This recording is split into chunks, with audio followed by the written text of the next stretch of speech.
Gold, trusted gold buyers. మీరు తాకట్టు పెట్టిన బంగారాన్ని విడిపించి ఈ రోజు ఉన్న మార్కెట్ ధరకు కొనబడను.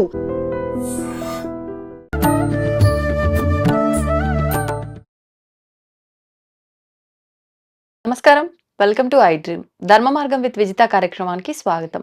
ప్రస్తుతం మనతో పాటు ఉన్నారు ప్రముఖ జ్యోతిష వాస్తు పండితులు, లలిత ఉపాసకులు శ్రీ శ్రీ శ్రీ నానాజీ పట్నాయక్ గారు. ఇప్పుడు వారితో మాట్లాడదాం. నమస్కారం అండి. శ్రీమాత్రే నమః. గురుగారు, వారాహి నవరాత్రులు మనకు ప్రారంభం అవబోతున్నాయి. మరి అంటే ఒక నెక్స్ట్ డేనే ఉంది. అసలు అంటే చాలా మంది అంటారు ముందు రోజు నుంచి 9 రోజులు చేయటానికి వీలు కాకపోయినా కూడా లాస్ట్ ఆఖరణ 3 రోజులు చేసినా కూడా అదే విధమైన ఫలితం పొందవచ్చు అని చెప్పి. నిజంగా అలాంటి అవకాశం ఉందంటారా? చాలా మంచి ప్రశ్న వేశారు. ఇక్కడ ఏంటంటే ఎందుకు అవకాశం లేదు అనేది ఒకసారి ఆలోచించాలి. కొన్ని కారణాలు ఉంటాయి. అలాగా ఇంట్లో ఎవరో గతిస్తారు, ఆ 11 రోజులు అప్పటి వరకు అవ్వవు. సంథింగ్ ఇంకొక 4-5 డేస్ అయితే కానీ 11 రోజులు అవ్వదు. అప్పుడు లాస్ట్ 3 డేస్, లేదా అనుకోకుండా అత్యవసర పరిస్థితుల్లో ఏదైనా ఊరు వెళ్ళవలసి వస్తుంది, అప్పుడు కుదరదు. అనారోగ్యంతో ఉంటారు ఒక్కోసారి, అప్పుడు వాళ్ళకి శక్తి చాలా. అలాంటి సందర్భాలలో దిస్ ఇస్ ఎగ్జంప్షన్.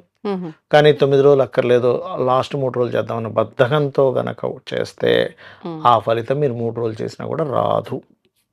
భక్తి లేకుండా మాత్రమే 3 రోజులు, భక్తి లేకుండా చేస్తే 9 రోజులు కాదు 9 సంవత్సరాలు చేసినా ఫలితం రాదు. వృత్తిరీత్యా ఒకవేళ బిజీగా ఉండి కుదరని పక్షంలో అప్పుడు 3 రోజులు చేసుకున్నా పర్లేదండి. బిజీగా ఉన్నా, ఇప్పుడు టెస్లా అధినేత ఎవరండి? టెస్లా అధినేత ఎవ్రీ మెసేజ్కి ఆయన రిప్లై పెడతాడంట. అంటే ఒకసారి ఆలోచించండి. అంటే మనం అనుకుంటాం టైం లేదు, నిజంగానే కొంతమందికి అస్సలు టైం లేని పరిస్థితులు ఉంటాయి, కాదనట్లేదు.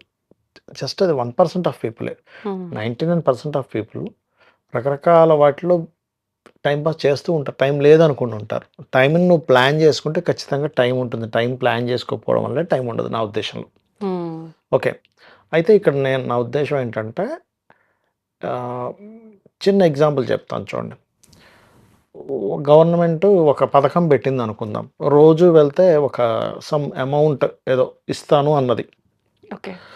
లేదండి ఆఖరి 3 రోజులు తీసుకుంటా అండి, 9 రోజులు కాకుండా అని అంటారు ఎవరైనా? అన్నారు కదా. ఎందుకంటారు? అమ్మో అట్లా అట్లా మిగతా 6 రోజులు నేను తీసుకోకూడదు అంటారు. అవునా? ఏదైనా సంథింగ్. మరి అలాంటప్పుడు భగవంతుణ్ణి అంటే అమ్మవారిని ఆరాధించినప్పుడు మీకు కలిగే ఫలితం ఎటువంటిదంటే, ముఖ్యంగా ఈ తామసికమైనటువంటివి ఉగ్ర సంబంధించిన చేసినప్పుడు పూర్వజన్మ కర్మలు తొందరగా దగ్ధం అవడానికి చేస్తారు. అది కూడా మనం లాస్ట్ టైం వీడియోలో చెప్పుకున్నాం. సరైన పద్ధతి, అంటు ముట్టు, శుచి శుభ్రత, దానికంటూ ఒక విధానము, కోపం లేకుండా అంటే ఉగ్రంగా ఉండకుండా. చాలామంది ఏం చేస్తారంటే ఆ ఉగ్ర సంబంధించి చేస్తున్నా నాకు కోపం ఉంటుంది అంటారు. అది చాలా పెద్ద తప్పు అసలు అది. ఇటువంటివి పాటిస్తూ భక్తి శ్రద్ధలతో చేయాలి. అమ్మవారు అనుగ్రహం పొందడం కోసం చేస్తున్నా, ఎవడో నువ్వు లోకం కోసం నువ్వేం చేయట్లేదు కదా. అనుగ్రహం పొందడం కోసం చేస్తున్నాము అనే ఒక భావనతో చేయాలి, ఖచ్చితంగా రిజల్ట్ ఉంటుంది, ఇంకా అందులో డౌట్ లేదు. అంటే ఎలా అంటే పూజ గదిలో కూర్చున్నాము, ఒక గంధం పూస్తున్నాము, నిజంగానే అమ్మవారు ఎదురుగా ఉంటే గంధం పూస్తున్న ఫీలింగ్ మనకు కలగాలి. పృథ్వీ తత్వాత్మనే గంధం పరికల్పయామి అంటున్నాం పూస్తున్నట్టు. దీపం చూపిస్తే నిజంగానే ఒక దీపం చూపించినట్టుగా. అంటే ఎలా అంటే ఒక స్టూడెంట్ తల్లి కూతురు ఉన్నారు, కూతురికి సంథింగ్ ఏదో చదువుతుంది, కరెంట్ పోయింది, ఒక ఏదో తీసుకొచ్చి బ్యాటరీ ఏదో పెడుతుంది అంటే అక్కడ పాప ఉంది, ఆ పాప చదువుకోవడానికి వీలుగా ఉందా లేదా అన్నట్టుగా పెడతాం. అవునా? ఒక మనకి వాయు తత్వాత్మనే ధూపం పరికల్పయామి అంటాం, ధూపం దర్శయామి అంటాం. లేకపోతే అన్నప్పుడు ఆ వాయువు ఎంత మంచిది తీసుకొచ్చి పెట్టాలి అంటే ఆ సువాసన అమ్మవారు చూస్తుందనే భావంతో ఏదో పెట్టేసాం. ఏదో చాలా మంది ఏం చేస్తారంటే అగరబత్తి తీసుకొని ఇట్లా తిప్పేసి అక్కడ పెట్టేస్తారు. ఏంటి ఇట్లా తిప్పేది ఏంటి నాకు అర్థం కాదు. నువ్వు సెంటు కొట్టుకుంటేనే నీట్ కొట్టుకుంటున్నావు, అవునా? అంటే ఆ సువాసన సంబంధించినటువంటిది. అబ్బా ఎంత మంచిది, నేను అమ్మవారికి చూపిస్తున్నా. దీపం అగ్నితత్వాత్మనే దీపం దర్శయామి అని చెప్పి చేస్తూ ఉంటాం. అంటే ఏంటంటే ఇక్కడ ఆ చేసేటప్పుడు అక్కడ దేవత ఉందనే భావనతో చేయాలి. కేవలం ఏదో నవరాత్రులు చేస్తున్నాం అన్నట్టు కాకుండా, లేదా 3 రోజులు ఆఖరి 3 రోజులు చేస్తున్నాం అన్నట్టు కాకుండా ఒక రిలేషన్ మీరు మెయింటైన్ చేయగలగాలి దేవతతో. మీకు ఏం జరిగినా చెప్పుకోగలగాలి. అమ్మ ఇలా ఉంది ఏంటో ఇవాళ లేట్ అవుతుంది, అబ్బా ట్రైన్ మిస్ అయిపోయింది, బస్ మిస్ అయిపోయింది, లేదా ఫ్లైట్ మిస్ అయింది, ఏంటో మా అబ్బాయి వినట్లేదు, నేను చెప్పిన మాట మా అమ్మాయి వినట్లేదు, ఏం చేయాలమ్మా అంటే ఆవిడ ఖచ్చితంగా హ్మ్. మీరు నమ్మి మీరు కనుక మనసులో అనుకుంటే ఖచ్చితంగా ఆవిడ ఏ దేవత అయినా వారాహి అనే కాదు, మీరు మహాలక్ష్మి చేస్తున్నారా, విష్ణువుకి చేస్తున్నారా, శివుడికి చేస్తున్నారా, ఎవరికి ఏం చేసినా సరే దాని ఫలితం ఉంటుంది. హ్మ్. ఓకే. అయితే ఇక్కడ మరి ఆఖరి 3 రోజులు ఎందుకంటారు? మొదటి 3 రోజులు అనొచ్చుగా? లేకపోతే మధ్యలో 3 మధ్యలో రోజులు అనొచ్చు అనొచ్చు. కదా! అంటే హ్మ్. ఆఖరి 3 రోజుల్లో మనకి అష్టమి, నవమి తిథులుంటాయి. ఆహా! అష్టమి తిథికి తిథి దేవతలను అని ఉంటారు. అష్టమి తిథికి పర్టిక్యులర్‌గా ఒక దేవత మీరు శుక్లపక్షానికైనా, హ్మ్. కృష్ణపక్షానికైనా నిత్య అనే దేవత ఉంటుంది. ఆ ఆహా! నిత్యాదేవి యొక్క ఆరాధన కూడా జరుగుతది అష్టమి రోజు చేసినప్పుడు. నిత్యాదేవి అనుగ్రహం ఉంటే ఏంటంటే మనకున్న ఆటంకాలు తొలగుతాయి. హ్మ్. ఏదైనా పని చేస్తున్నాం ఆటంకం తొలగుతుంది. అందుకని అష్టమి, నవమి తిథులు ఆఖరి 3 రోజుల్లో కనెక్ట్ అవుతాయి కాబట్టి ఓకే. దేవీ భాగవతంలో అమ్మవారు స్వయంగా చతుర్దశి, అష్టమి, నవమి తిథుల్లో నన్ను ప్రార్థించండి, హ్మ్. నన్ను ఆరాధించండి. ఇంకా ఎక్కువ ఫలితం వస్తుంది. అమ్మవారు స్వయంగా చెప్పిన తిథులవి. ఓహ్! అందుకే అమ్మవారి ఆరాధన అష్టమి, నవమిలో ప్రత్యేకంగా చేస్తారు. అష్టమి రోజు ఖచ్చితంగా చేయాలి. హుహు. ఇప్పుడంటే ఈ పూజ చేయడం వల్ల ఫలితమైతే వస్తుంది గానీ, ఇప్పుడు ఇది నవరాత్రుల విధానం. అంటే అవును. మనకి ఈ 9 రోజులు చేయాల్సింది 3 యాహ్! రోజులు చేస్తున్నాము అనంటే, అక్కడ రోజులు తగ్గిపోతున్నాయి గదా! పర్వాలేదంటారా? అదే అందుకే ఏం చేస్తారంటే 3 పూటలు చేస్తారు. ఓహో! 3 పూటలు 3 చేయాలి. పూటలు చేస్తారు. హుహుహు. ఇక్కడ ఏంటంటే కారణం ఏమిటి? అయ్యో! ఇప్పుడు ఆ ఫీల్ మీకు కలగాలంటే అలాగా అయ్యో! చేసుకోలేకపోతున్నానే, నాకేమో ఇలా ఆటంకం వచ్చింది అని ఎట్లా అంటే మనలో ఆ బాధ తెలియాలి. ఏదో హమ్మయ్య! 3 హ్మ్. రోజులు చేయమన్నారు కదా! 6 రోజులు హ్యాపీగానే పడుకుంటా, హ్మ్. బద్ధకిస్తా, సినిమాలకెళ్ళిపోతా. వెళ్ళడం తప్పు అనట్లేదు. నేను ఉండదు. సినిమాకెళ్ళడమో తప్పు కాదు, ఫంక్షన్స్‌కెళ్ళడమో తప్పు కాదు.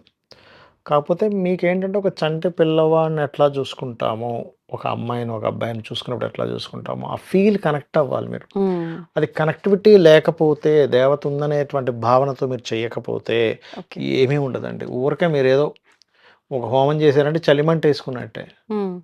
ఏమి యూజ్ ఉండదు. వృధా ఇంక. చలిమంట అంతే. ఒక పూజ చేశారంటే ఏదో అక్కడ అన్ని వస్తువులు పెట్టారు, మళ్ళీ తీసేసారు అంతే. అంతకు మించి ఏముండదండి. హ్మ్. అంటే ప్రతీది ఒక భావనతో చెయ్యాలి. భావనతో, భక్తి శ్రద్ధలతో చేయాలి. లేకపోతే అక్కడ ఒక పుష్పం పెట్టారు, మీరు అక్కడ పెట్టినా ఒకటే, మామూలుగా ఇక్కడ పెట్టినా ఒకటే. ఓహ్! ఒక పుష్పం పెట్టారు, గంధం రాశారు, ధూపం పెట్టారు, దీపం పెట్టారు, నైవేద్యం ఒక ఫుడ్‌ని తీసుకెళ్ళి అక్కడ పెట్టారు, తీసేశారు. ఆ! అక్కడ ఎక్కడా కూడా దేవత చూస్తుంది హ్మ్. అనేటువంటిది ఉండదు. మీరు భావనతో పిలిచి అక్కడ కూర్చున్నారు. హ్మ్. మీరు ఉదాహరణకు పూజ గది ఇక్కడుంది. ఇలా నడుస్తున్నారంటే మీకు ఫీల్ అవ్వాలి. ఓహ్! అమ్మ నా వైపు చూస్తుందని. హ్మ్. అది ఏ రేంజ్‌కెళ్తుందంటే ఆఖరికి మీరు ఏ పని చేస్తున్నా సరే, అయ్యో! అమ్మో! నా వైపు చూస్తుంది, నేను చెప్పింది వింటుంది. నాకేంటి ఎక్కడికి వెళ్ళిపోతుందంటే హ్మ్. మీరు ఎక్కడ కూడా భయపడ్డం గాని, బాధపడ్డం గాని ఉండదు. ఎందుకంటే అమ్మవారుంది నాకేంటి? కానీ ఇలా చాలా తక్కువ మందుంటారు గదా!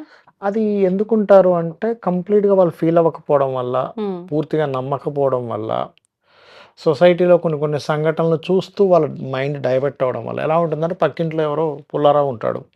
ఆ పుల్లారావు ఏమో పొద్దున్నే పూజ చేయడు, ఏం చేయడు. లక్షలు లక్షలు సంపాదిస్తుంటాడు. అరె! ఆయనకి లక్షలు లక్షలు వస్తున్నాయి, పూజా పునస్కారాలు చేసినా నాకు రావట్లేదు. హ్మ్. దానికి ఏమిటి? ఎందుకట్లా జరుగుతుంది అంటే పూర్వజన్మల్లో ఏదో మంచి కర్మ చేసి పుట్టాడు. ఓహ్! ధనయోగాలు బాగున్నాయి. అదే జ్యోతిష్ శాస్త్రం చెప్తుంది. హ్మ్. అంతేగాని మరి అంటే నేనేమంటానంటే నువ్వు కంపారిజన్ ఎప్పుడు గూడా మరి ఆ పుల్లారావు నీకంటే పొట్టిగా ఉండొచ్చు. మరి నువ్వు పొడువుగా ఉండొచ్చు. హ్మ్. హ్మ్. చెప్పలేం గదా! అవును. లేకపోతే నీకు మంచి భార్యొచ్చుండొచ్చు. ఆ! చాలా ఉంటాయి ఉంటాయి. డిఫరెన్సెస్. ఉంటాయి. అవును. మంచి పిల్లలు నీకున్నారు. పాపం పుల్లారావు పిల్లలకు లేదు. బాధపడుతున్నారు. ఏదో ఒక మైనస్ ఉంటుంది. ఉంటుంది. ధనయోగం ఒకటి ఉన్నంత మాత్రాన సరిపోదు. అవును. సో, ఏంటంటే అందుకే మనకు అష్టలక్ష్ములు అంటారు. హ్మ్. ధైర్యలక్ష్మి, ధాన్యలక్ష్మి, విజయలక్ష్మి, గజలక్ష్మి ఇట్లా చాలా ఉన్నాయి. అవును. కాబట్టి ఇవన్నీ లక్ష్ములు ఉన్నాయని ఆలోచించాలి గానీ, అయ్యో! పక్కింటోడు పూజ చేయకపోయినా వస్తున్నాయి, మనం పూజలు చేసినా రావట్లేదేమిటి? ఇది పోల్చుకోవటం. ఎక్కువగా నెగెటివ్ చేయకూడదు. హ్మ్. ఎప్పుడు కూడా ఉన్నంత దాంట్లో హ్యాపీగా ఉన్నామా మనం? ఎదుటి వాళ్ళని హ్యాపీగా ఉంచామా? హ్మ్. అది మెయిన్ కాన్సెప్ట్. అంటే పక్కనోడు పూజ చేస్తే చూసి మనం పూజ చేయాలనుకోవడం మంచి ఆలోచనే గానీ, వాడికి పూజ చేస్తే ఏదో అయ్యింది గాబట్టి నేను చేస్తా అనుకోవడం మంచి ఆలోచన కాదేమో గదా! అస్సలు కాదు. మీరు మంచి హ్మ్. పాయింట్ చెప్పారు. ఎందుకంటే అవును. ఇక్కడ అసలు పూజ ఎందుకు చేస్తున్నాము? పూర్వజన్మ వైభవాన్ని ఆహ్, మళ్ళీ ఇస్తుంది అంటారు పూజ అంటే. హ్మ్. పూర్వజన్మ వైభవాన్ని అందించేది పూజ. ఆ! కృతజ్ఞతా భావన. అరే! భూమిని రక్షించాడయ్యా వరాహమూర్తి. ఆవిడ యొక్క శక్తి వారాహి. ఆ! ఆ శక్తిని పూజిస్తున్నా. ఇప్పుడు ఒక సీఎం దగ్గరికి వెళ్తారు, లేదా పిఎం దగ్గరికి వెళ్తారు. ఉమ్, ఫీల్ ఎలా ఉంటుంది మీకు చెప్పండి? అయ్యో! ఉమ్, నేను వెళ్ళాను, నేను సెల్ఫీ దిగాను. ఆయన దగ్గరికి వెళ్ళా, ఇద్దరం కలిసి టీ తాగాము. ఉమ్, అడిగినరు మీ ఛానల్ ఎట్లా ఉందని, మీ యాంకరింగ్స్ చాలా బాగుంటాయని మీరు అన్నారు అనుకోండి. సీఎం గారు మీకు ఏదో సీఎం మీరు యాంకరింగ్ చేశారు ఆ, అన్నారు. వెంటనే ఆ ఫీల్ ఉంటుంది చూసారా? అవును. అట్లా ఫీల్ ఉండాలంటున్నాం. ఒక ఆలయంలోకి వెళ్ళాము, అబ్బా అమ్మవారికి ఏం అలంకరణ చేశారు, ఏముంది కదా అమ్మవారు. అవును. ఇంట్లో పూజ చేసుకుని అబ్బా ఎంత బాగా పూజ చేసుకున్నాను, ఆ ఫీల్తో మీరు పూజ చేసుకుని అంటున్నా. ఉమ్, చాలా ప్రశాంతంగా చేసుకున్నా.